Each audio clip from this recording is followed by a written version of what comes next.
Good evening. This is Chika Onyeni, and this is another edition of This Week in Africa. What happened last week in Africa? Nothing really much that we can say is earth-shaking this week. Of course, the problem in the Ivory Coast continues to be a major problem for Africans. And as I have said for the past two shows, I am not very happy with what is going on in Ivory Coast, because here we are, 41 years after independence, Africa is being recolonized. Why is that? We have French troops in Ivory Coast, 2,500 French troops.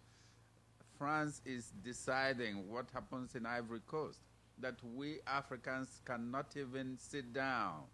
So what is it about Africans that they cannot solve their own problems, that we have to depend on our colonial masters, the imperialists, to settle the problem for us?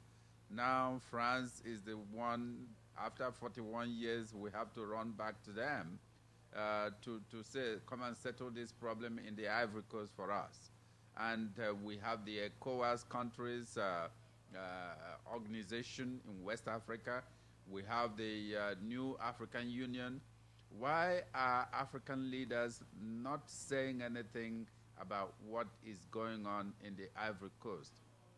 And just the other day too, I understand that Britain has how many soldiers in Sierra Leone. You know, this is what we are saying.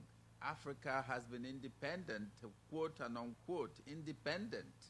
So what do you understand as independence when, if anything happens, we have to go back to our colonial masters? We can't even exercise independence. Is this what it is all about? And we have a so-called giant of Africa like Nigeria there, and we have Ghana, we have all these other countries in West Africa. Morocco. And what is it that they are doing? What is it that they are doing? Why is it that Africans cannot solve their own problems? This is why I am not very happy every time that anything happens, that we as Africans, we always have to run to our colonial masters, despite the formation of the OAU, which is now the African Union. The same thing is still happening. If anything happens, we have American troops in the Horn of Africa now. We have American troops in the west coast of Africa, ostensibly to protect and to make sure that Africa continues to supply oil to America. All these are, you know, that when you look at these things, you ask yourself, was it really necessary for us to be forming these organizations and that they don't do what they are supposed to do? And this problem in the Ivory Coast is a clear example of the ineffectiveness of some of these organizations, that they are not able to sit down with the leaders and say, listen, it is time we stop killing ourselves, you know, and we stopped inviting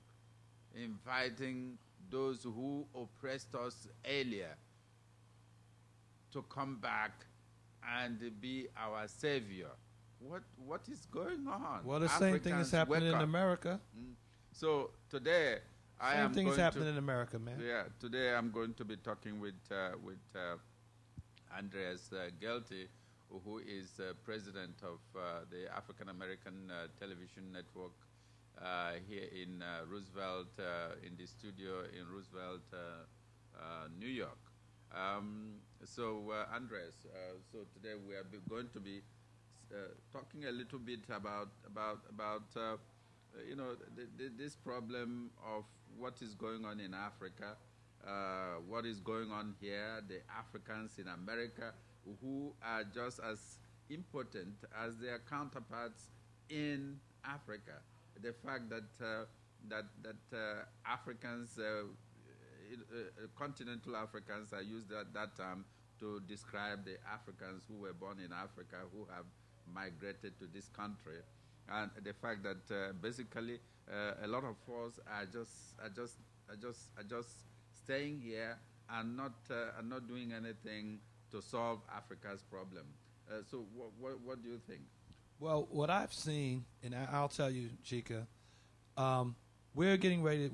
This is January. We're celebrating Martin Luther King's birthday, and February is coming up, and we're going to be celebrating Black History Month. Mm-hmm. And one of the things that I like to point out is in May we celebrate Malcolm X.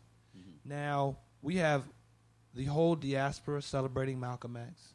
We have the white community in the world celebrating Malcolm X. But the people who act like Malcolm, the people who think like Malcolm, who are alive today, are ostracized the same way Malcolm X was ostracized. So you have two dynamics. You have people who won't speak up, who are in America and who are in Africa. You have people who won't speak up. Then you'll have the same people who won't speak up. They will want somebody else to fight for their own liberation. And that's what you're talking about. You're talking about liberation. And in these countries in Africa that are being recolonized, so to speak, it's kind of like the same thing that's happening in Chicago. It's happening in New York. It's happening in Florida. It's happening in all the major cities where African Americans had movements. And what they do is they get them in the pocketbook. If you don't go along with what we want to say and do, we will cut the purse strings. And that goes into your book, the Spiderweb Doctrine, Capitalist Nigger, where it talks about we are consumers. Those people who have migrated from Africa, they've come to America because of their level of education and the amount of money that they can make here in this country. That's called a brain drain. Those resources are coming out of Africa, and then the resources that they create are to make this country stronger. Same way with the African Americans who were freedom fighters. They've received college education, degrees, and renown. So now they are going in those circles where they can get their finances from. So it's the same thing that's happening in Africa is happening here. And I think that, the movement in both countries has been basically co-opted by the money that people can make. They can get to make a better living. People get comfortable. Today, it's apparent that nobody wants a growly stomach. Nobody wants to have a kerosene lamp. Everybody wants to be comfortable. Yeah. And it takes sacrifice to make the kind of progress that we've made in the past. And for that progress right now, Africans and the African Americans are comfortable, and they don't want to make those sacrifices. Well, I don't know the level of comfort that we can say that Africans are feeling right now, especially when we know every day you look at television, you see starving children. You see starving children in Southern Africa. You see AIDS problem, the pandemic of AIDS in Africa. You see governments, leaders that are trying to stay in power by all means. You're talking about Long Island, New York. So when you have those events, when you look at those events, and you see that there are actually about 4 million Africans in America. That is continental Africans in America. and you wonder to yourself, why is there no movement by these Africans? And so this is what I have been addressing for a long time: the fact that Africans, um, when anything happens in Africa, they don't respond. I mean, but we are very, very, very quick to criticize the white people who go to Africa, and you see them, they are carrying African children with extended stomach. And this even applies to African Americans as well, because African Americans, I was reading the other day where people were saying, oh, that people in the diaspora are sending money to Africa. I don't see that. African Americans are just as not concerned about what is happening in Africa as the Africans who were born in Africa. We are not, I know that African Americans have their own problems, you understand, of what is going on here. But at the same time, we also know that Africans have to survive here. But my concern is that we, especially the so-called African intellectual, the so-called African elite in America, all we do is criticize what is going on in Africa. But at the same time, we don't take any action. We are not doing anything to say, let us help. How many, I have not seen a demonstration or any organized effort by Africans themselves to say, let us help the continent. Let us do something. Let us collect. For instance, we are talking of people starving in Zimbabwe, in Zambia, in Malawi, where they have rejected the so-called GM food. And so what is it we are doing here? Have we said to ourselves, let us collect some food. Let us make some food available to, and at least we are eating well. Why is it that we cannot do something to alleviate those problems? I mean, how many tons of wheat do we need to send to Zimbabwe, to Zambia, to Malawi, to all the other countries that we have starvation? I am saying to you that Africans who are in this country are just as guilty African Americans are just as guilty as Africans who are in this country for not paying attention to what is going on in Africa. They don't, they know what's going on. They know what's going on. Are you sure they know what They know what's going on, but they're too busy at the Dons and Divas. Mm-hmm. They're too busy going to. That's a party. Mm-hmm. They're too busy entertaining themselves. They're too busy living the good life. They're at the finest restaurants. They're at the best clubs. They go to the finest beauty parlors. They are using their disposable income that you talk about in this book. They're using their disposable income to give back to the very people that they got it from. There's a rhyme that I wrote, and one of the lines says, if people won't lead, people won't follow. So basically, the African leadership that we have obviously is at fault. I mean, if you watch Jesse Jackson having a bunch of women, now what was he doing? Watching BET, watching all the jiggly butt videos, and he had to go out and get him one of those ladies?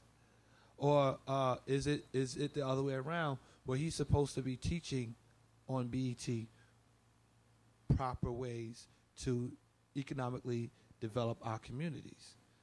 Mm-hmm. Is it art imitating life, or is life imitating art right now?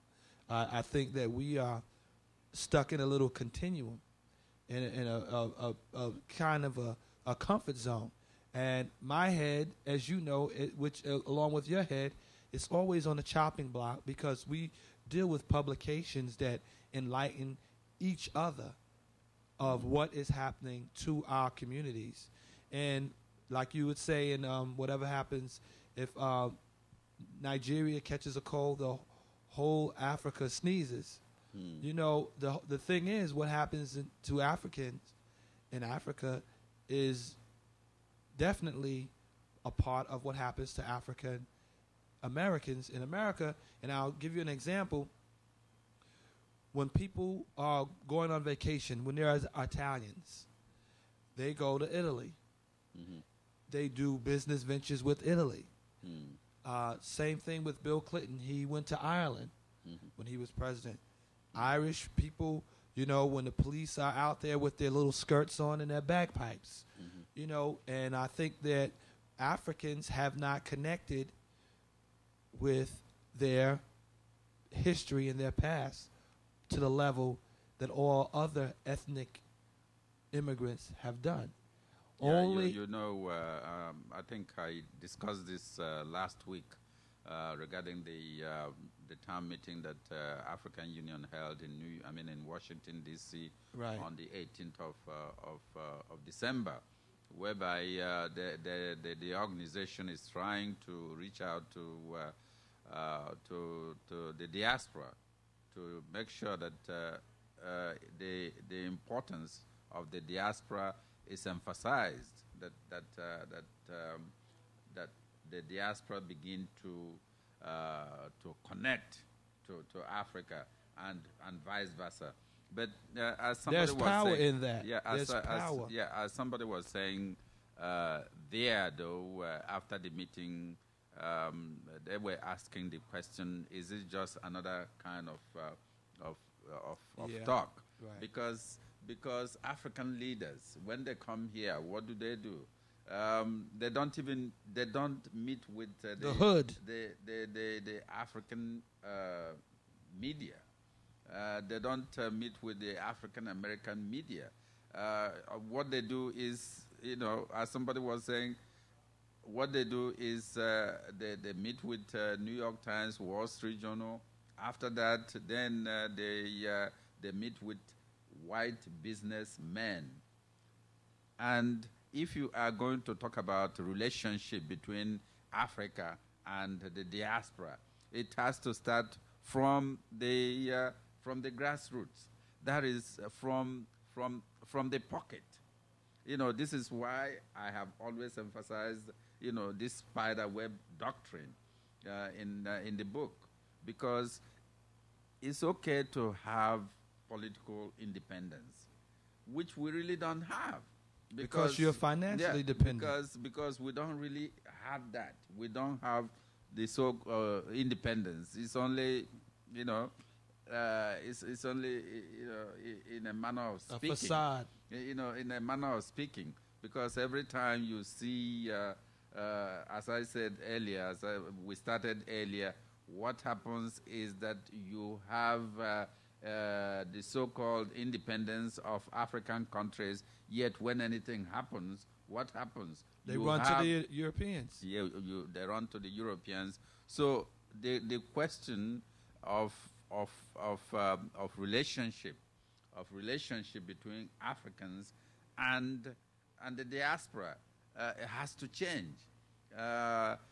It is not a question of some leaders, as you rightly mentioned, some leaders like Justice Jackson, like Kwame and Fume, just Minister Farrakhan. Yeah, just a few of them going to Africa to take photo ops and coming back here. And it is not a question, on the other hand, too, of African leaders coming here and making statements and saying, "Oh, we want relationship with the diaspora." It has to be concrete. There has to be something in it for all of us. When they come here, there has to be a need for them to say, where are our brothers and sisters? Well, you know what? You have a vehicle, a newspaper. I think that they should make that the official newspaper of some of those embassies. We have a TV station right out here. Why can't those embassies, all the Africa houses, the Ghana house, all the houses, why can't they give contracts to a program like this program, Africa Today, to promote their goals and their initiatives with a black media entity? See, this is the perfect example of the dysfunction, because currently a lot of our sponsors are not African sponsors, a few, but we need to make that connection where they get their message out in America vis-a-vis our organizations. Well, that is another thing, because even in the newspaper business, you don't see you don't see that support from African governments. How many times you see if they want to put an insert, a supplement, where do they carry it? The New York Times. In the New York Times, you know. Where do they carry it in the Wall Street Journal? Where do they carry it in the Washington Post?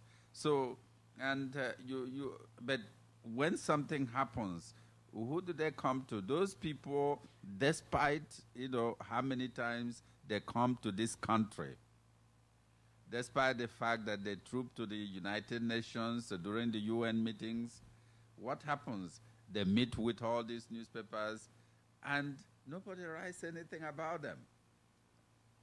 Yet, you know, they continue to do the meetings, and when there is something they want to say that has to cost money, they'll come to us. I mean, they don't know us anymore. That is the relationship between African, Africa and the people here, the media. Well, they're watching the show. Tell them what they need to do. So this is what I'm saying. I am saying to you that what we are discussing is the fact that Africans in this country, continental Africans, are not doing anything. This is the contention, that we are here, 4 million of us. Yet when something happens, they're enjoying that comfort zone, man. Yeah. So the when something happens in Israel, you see the Israelis or the Jews, who are, is it 5 million or 6 million in this country? I mean, they will do something for Israel. Yet we are seeing the AIDS pandemic. We are paying lip service. You have so many organizations running around saying, oh, they are doing work for the relief of AIDS, to collect money and all those things. But you ask yourself, how much of that money really gets to Africa? Most of very the little. money, it goes to the corporation or the institution. Most of the money that is collected, so-called collected money on behalf of Africans, 90% of it stays back here. And even I doubt that 10% of that money goes to Africa. I would like somebody to come and tell me, oh, you are wrong. What you said is wrong. That this is what we have done. We have done this. We have taken care of these people. We have done X, Y, Z in this country. But my contention is that Africans in America, continental Africans, they look at the problems in Africa. They look at the problems. They see the problems. They see the starvation. They see the corruption. Especially if sounds you don't like you're talking about African Americans, man. If you don't want to get into the politics of it, at least you should get into the goodwill, into making sure that you contribute. This is my penny. This is how I feel about being an African, and this is what I am doing. It has been said that with $13 a month, you can feed a child in Africa. So $13, why can't we, each person, an African who is working, make available just $13? We don't have to give it to anybody. Say to the Red Cross or whatever organization, this is what we are doing. I am also saying that to African Americans as well, that they are not doing anything to help Africa right now, but Africa also has to recognize the importance of African Americans, which is not happening now. It has to be a two-way street. You understand? Well, Billie Holiday popularized this song called, God Bless the Child that has his own. And I think that in the year 2003, people in the African diaspora have not come to terms with the level of sophistication that we should be participating in. There is no reason why we are not involved in commerce direct, from straight out of the ghetto, from Harlem to Ghana. I don't know why that relationship isn't there. We need to have these countries complete that cycle. That cycle has to be completed. It has to be a connection. Otherwise, what we're talking about will continue to be a panacea on black people. Land in Africa. Land in Africa is very valuable. It's just, they don't value the people as much as they value the land. Same here in America. We need to do business deals. This book needs to be materialized in the strategies and the forms that it says should take place need to be implemented. Mm-hmm. I mean, some of these governments that are watching your program, they need to reach out. I mean, they need to go above and beyond the call of their duties to create these economic situations that will uplift our communities. We don't need the Europeans, but we just won't do it ourselves. Talking about this program, of course, this is this week in Africa. I'm discussing with Andres Gelti, who is the president of African American Television Network in Roosevelt, Long Island, and I'm Chika Onyeni, publisher and editor-in-chief of the African Sun-Times, as well as the producer of this television program. We are discussing today why is it that Africans in America just sit down and do nothing about problems in Africa. They talk. I look at so many things being written on the internet. Africans, and what annoys you, what annoys me is that all this discussion a lot of times is about irrelevance. It has nothing to do with what the problem. Rhetoric. When you raise an issue, people don't respond to that. But when it is about personal attacks, that is when you see all kinds of discussions. People are discussing irrelevant things. It is not a question of what do we do as a people for the continent. And this is the challenge of Africans and African Americans for this year. This is the year 2003. What is it that we as a people, what are we going to be doing as a people? And I want to use this forum in the coming months to make sure that I bring those people, those leaders, to talk about this problem of us just being so docile when it comes to the problems of Africa, that people are not concerned. How can you not be concerned when you see children who are totally emaciated, and when you see the problems of AIDS in Africa, and there is no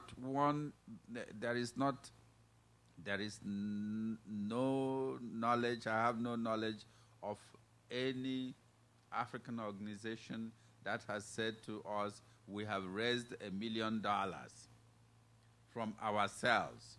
We have even raised $10 between ourselves to to do this problem. That's because they gave it to the United Way.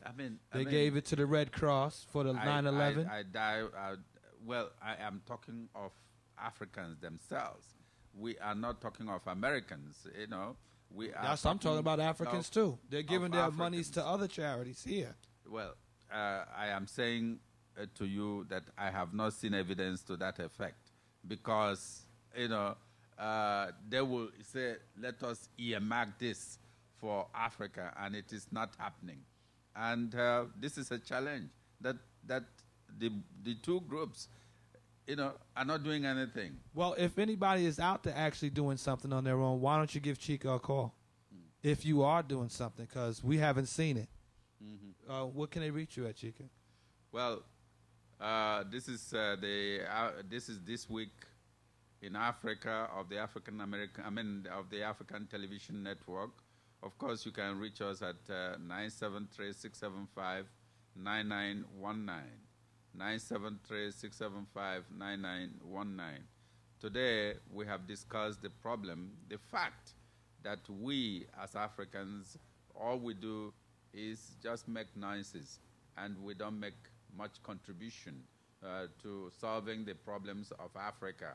I would like to see, for instance, with the pandemic going on in Africa, this has been going on for several years. When has it been that we as a people, we have collected, we have solicited something like condoms to send to Africa? That is a very simple thing that we can do for our continent. Sending that, it will help some problem. It will help stop some of the problems by making condoms available, so that people will not be forced into having unprotected sex. So this is Chika Onyeni. Again, this is This Week in Africa, and we thank you so much for listening. I want to thank you for having me on your show, and I will recommend everybody get the book, Capitalist Nigga, and the Spiderweb Doctrine, because truly we have to stop being consumers, and we have to be capitalists. Only then will we truly experience true liberation in Africa and in America. Again, thank you. This is This Week in Africa, and as I always say, may Africa be in your heart and in your mind.